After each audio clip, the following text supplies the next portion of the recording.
Cole Dorrington is my grandfather. Cole is my granddad. Cole Dorrington to me is my dad. Cole Dorrington is my dearest dad. I'm his fourth daughter. Cole Dorrington is my favourite singer. Cole Dorrington is my great-granddad.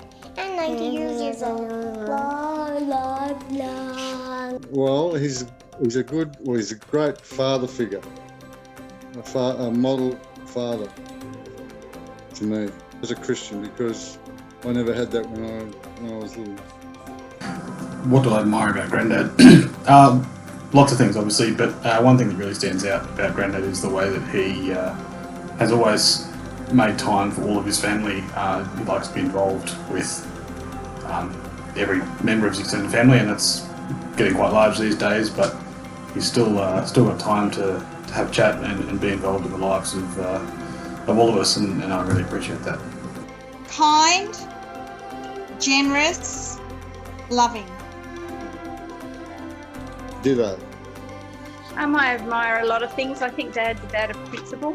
He never goes outside his principles, and I think that is a really hard thing to do, and yet it's the core of who Dad is.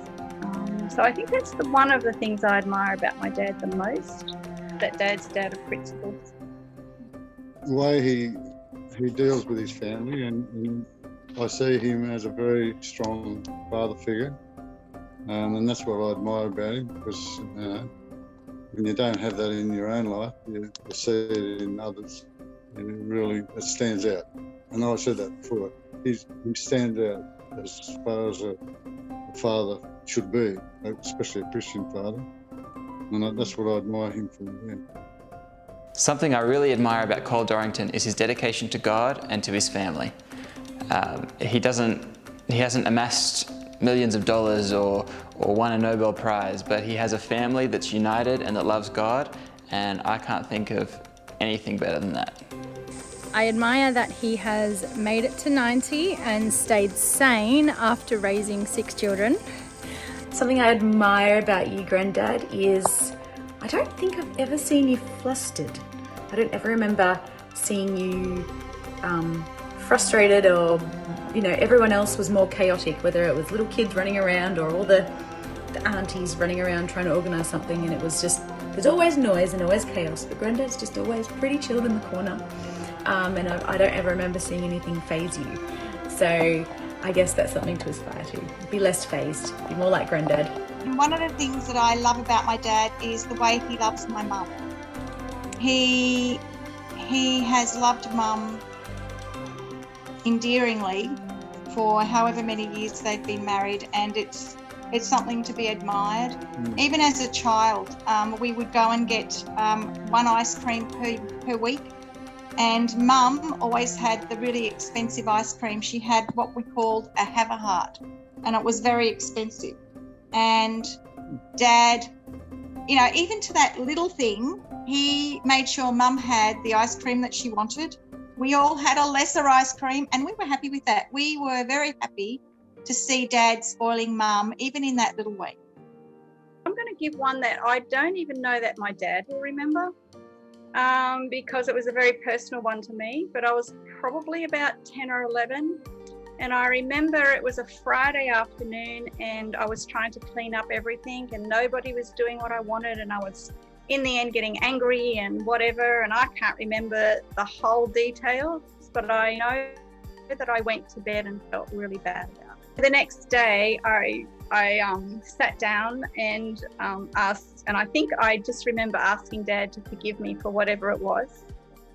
And we were at the piano, and my dad just put his arm around me and said, "Wen, that's okay, it's all right." And so, it's a memory I have, because it really was probably one of the first times that I'd really ever said I'm sorry to anybody. So it took me a lot of courage, and my dad just was very gracious and let me know it was all okay, that I was very loved.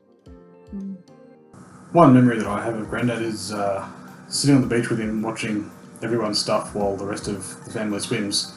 He and I are somewhat kindred spirits in our distaste for the beach, but you always need someone to watch the towels and phones, so he and I spent several beach holidays, sitting on the beach, trying to find some shade where we can read quietly instead of getting wet and sandy. I guess Grandad is always ready with a bear hug. So I just remember every time we'd arrive at your house, Grandad, you would just come out and have that kind of pick you up and kind of lift you off the ground and rub your stubble against our cheeks. A memory that I have of him is his big cuddles. I just remember when we were younger, and even now whenever I see him, he gives us these massive, tight cuddles. So that was pretty cool. Always fun to turn up at your house and be greeted with one of your big bear hugs. And there was no getting out of it early, no tapping out, even if you know, you were done and needed to breathe. Grandad was still going in for the hug.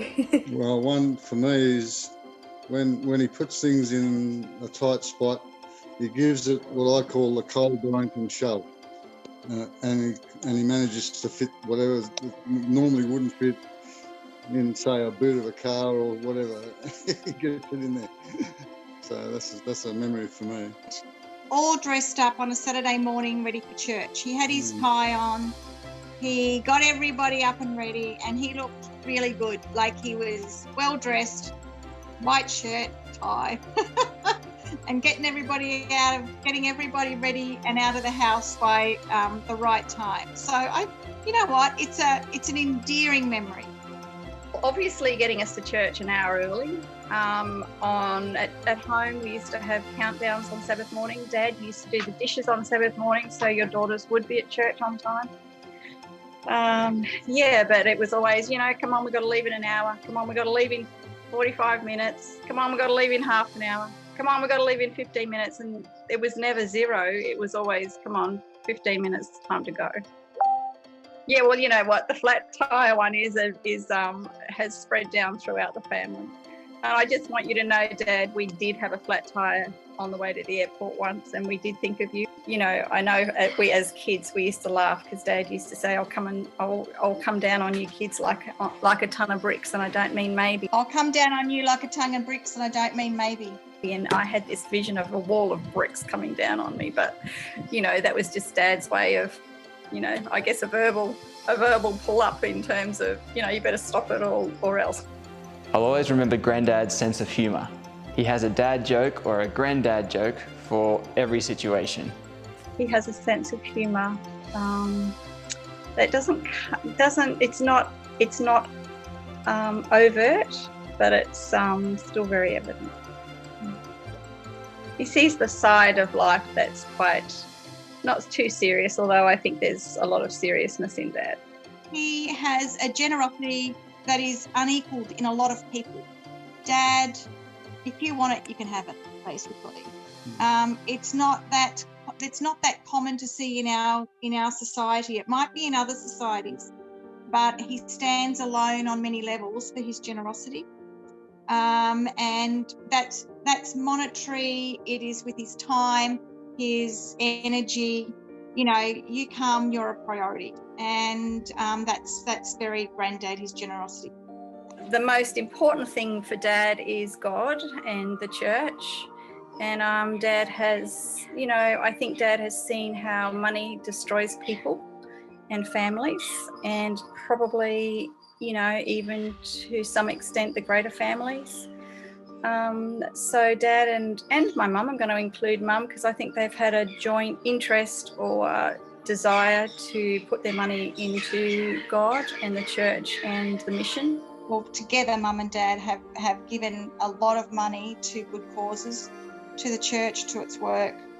I would say they have sacrificed. They don't have fancy things, but they've spent a lot of money on giving.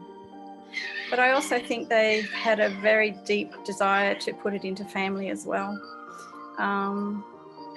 We've all had our moments where Mum and Dad have bailed us out or done something, but, if we all go up there, Mum and Dad, there's never any money cost involved or talked about. It's just always freely given to family. Okay, what would I wish or what would I ask for my dad? Is that he holds on to the hope that he's had all his life. That would be my wish, my prayer for Dad, that he holds on to what's been near and dear to him all his life, and that is God and his family. I just want him to enjoy the rest of his life, however many more days God chooses to give him. I want it to be the very best that they can be. Yeah, that he holds fast to everything he's done in his life, and that he keeps doing it because it's worked. It's really worked. I would say on many levels he has had a very successful life.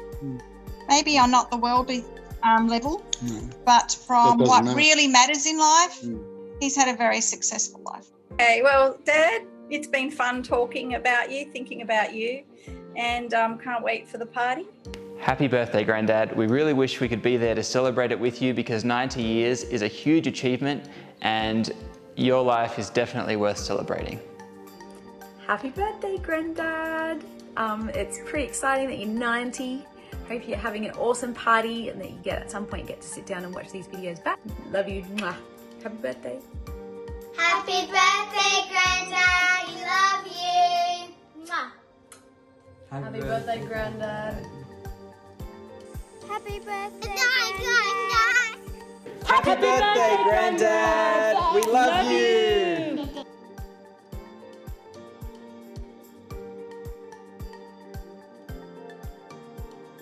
Happy birthday. Happy